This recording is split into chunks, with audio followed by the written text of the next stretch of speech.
Hi guys, I've had a lot of requests recently to share with you journals that I'm currently working on, or to do flips of journals that I'm currently working on. But as I haven't finished any of the journals that I'm currently working on, I don't really like doing flips on them. Flips to me is something that you do at the end, it's a final thing, you don't really do it midway through, or I don't prefer not to do it midway through. So what I'm going to do is share with you this journal and give you ideas for keeping one of these journals, which is really beneficial, and I'll discuss that as I go through. I've marked a couple of pages here for you to give you exact ideas for kind of where to go with this process. So what this is a 15-minute journal, which, as you can imagine from the title, is a 15-minute practice journaling. That it isn't an everyday practice for me. I have another system for that, but it could be if you wanted it to be. It is, for me, something that I go to when I'm not quite sure what I want to do, or, you know, I just want to do a bit of something, or I literally just have a few minutes. And that's what I've discovered as I've gone through. It's not necessarily that it has to be 15 minutes. Usually it's actually just a couple of minutes, and then I go on to the next project. So I made this journal, and what I discovered is when I started it, I used it how I was expecting to use it.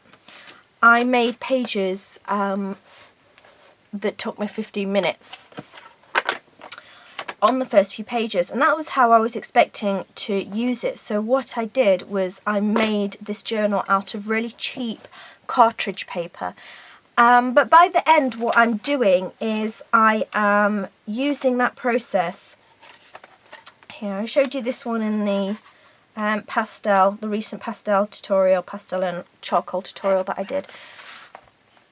And what I'm using it for now is kind of layers in 15 minutes, or just a few minutes. It's not necessarily that it is 15 minutes anymore, but I might come in and do a little bit of paint on there, and then I'll come back and do things like pastel or collage or something. And you can tell what's happening because this paper is cheap. What it's doing is this really funny crinkly thing. So in hindsight, I wouldn't have made it with this really cheap paper if I was to do it again. But what my thoughts were was it was supposed to be just a really quick place to just brain dump almost in art, you know, just anything down. So I was expecting a lot of sketches in here, as I've got here. I was expecting a lot of sketches and things that didn't require too much media to be happening, which is, so I thought it's better to use cheap stuff so that I don't feel intimidated that I have to create something wonderful on it, because limited in time, that's a difficult thing to do. In hindsight, or if I make another journal, I'll probably use better paper for it to withstand it. This is just really sketchbook paper. It's not designed to take any wet media at all. You can see even this little bit of watercolour here, it's kind of buckling under. So here's some more 15-minute pages, and you can see that it doesn't take it too well. You know, it's a bit of collage and it's not taking it too well. So, but that's a learning process. I've figured out that my 15-minute practice isn't necessarily about completing a page in 15 minutes. It's about building a page in a few minutes at a time. So this is all cheap paper in here, and what this is here is just a more heavyweight watercolour kind of paper, but more like a card weight. And this technique here that is on the front and on the inner page here, I did a tutorial on this.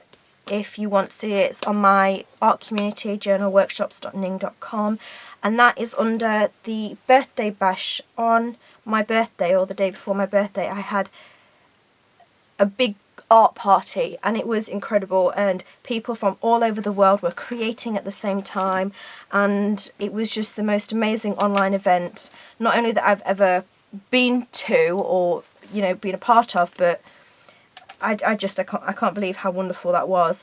And it's under the Birthday Bash group if you want to see it. It's still open, but obviously if you want an art day for yourself, that's a great thing to do, but obviously we're not live anymore on there. So the energy and everything isn't there, but it was an incredible event. I've never felt that connected with people online ever, and a lot of people that were there, I think, felt the same. There was just hundreds of us making things at the same time and sharing it, and it was just incredible. So this is one of the things that is in that group if you want to see it. It's a tutorial on how to do this technique here and on this side here. So let me show you ways that you can do this 15-minute process. So here I've got one that you can do it where you can start off and you can try and do your pages in 15 minutes if you want to. As I discovered as I'm going through, I prefer not to do it that way. I prefer to do it a few minutes here and a few minutes there, and this page is perfect for that. So what I would really call this is kind of a blackout page, and then you get gel pens. The Sakura ones are the best ones for this. So you get these kind of gel pens. The Moonlight ones are better than the glaze ones. Is that what they're called? They're glaze. They just say jelly roll. They're the souffle.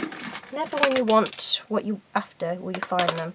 I think they just say jelly roll on here, but they are the Moonlight ones. Moon something. I can't remember the title of them, but the Moon something. And those are wonderful for going on a black background. So what I did was I painted, well, there's obviously some collage in here. You can see some Japanese text in here. And then there's acrylic just sloshed on. And these are all done in individual sessions. As you can see, there's a little window to the ink that's bled through from the page underneath. I quite liked that, so I left that. And then all this that goes on around it is just me sitting there with the gel pens. And this is, as you can see, it's not finished. It's kind of not even in the middle, but this work takes you, this doodling work takes you a lot longer than what you think it does. And when I don't know what I want to do, when I come to the studio, this is what I do. I just sit here, I come to this page, and I just do a bit of doodling. I reorientate myself with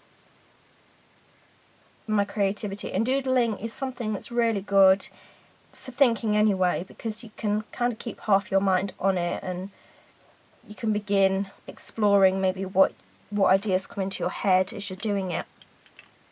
So this is what I sit here and do, and just doing small little doodles. Just even, and it's not even that I sit and I do this for 15 minutes. This is something that I now only probably spend 2 or 3 minutes on, and then I get an idea, and then I'm off to follow that idea. So I would say having this page, 15-minute warm-up page in your warm-up journal is a really good place to start. Maybe have it as your first page so that you can start there, and then when you get something you can roll with it on another page. And also what's good about it is having gel pens, you don't have to then wait for them to dry like you do paint before you then go on to do your next idea. So having a warm-up page in your 15-minute journal, that's the first process I wanted to share because that's easy enough. And then this is just a representation. I shared this one in the pastel page as well. This is just a representation of how these pages go.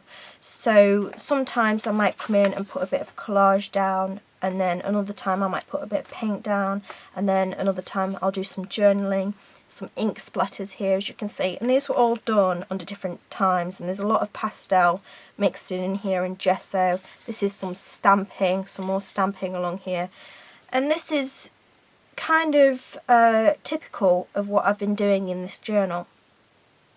It is just almost a meditative process where you're putting things down deliberately, so it isn't like it's a waste paint background maybe, you know, because this is kind of what it can look like, but you're putting things down deliberately while you're maybe thinking about your intentions for this creative session, let's say.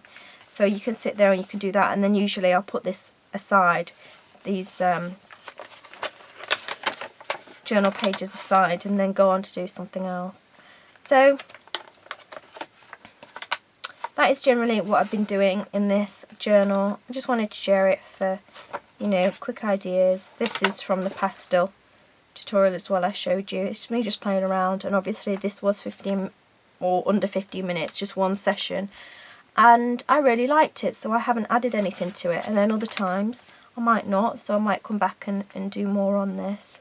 But it's really the idea of the 15-minute journal for me, what's come out of it, it was just spending a little bit of time connecting and prepping yourself into your creative session. So just getting yourself ready and setting yourself an intention for that time. That's what this has been about for me. And it might be something else for you. You know, my intention when I started it was just to have a journal where I could do really quick pages. There's a simple thought process behind it, and it turned into something else. So you never know with these processes. I think anything that you get that's an intuitive idea, go with it. Because once again, I've got a lot of journals going at the minute, and I thought when I started this, you don't want another journal, you've got loads already. You're making journals and everything like that for class as well, so you've got even more journals.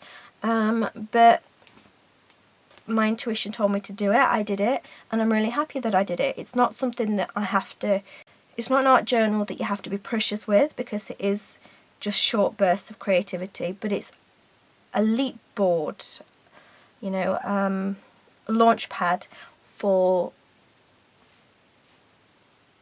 taking your creativity onto something else, and that's what it's turned out for me. So I hope you find it inspiring, and you might want to try your own 15-minute journal. Much love, everybody. Bye bye. Don't forget, you want to see this tutorial, it's on there. Bye. So if you're not already, come join us on my art community, journalworkshops.ning.com. For the month of April, there is going to be a new class and a new group opening, and it is going to be hell's bells amazing. I can't wait to see everything that everybody is going to do with what I'm going to be putting out this month. It is going to be awesome. So if you want to come and join in to our beautiful community of sharing, caring, encouraging, loving, inspiring people, come and join us on journalworkshops.ning.com.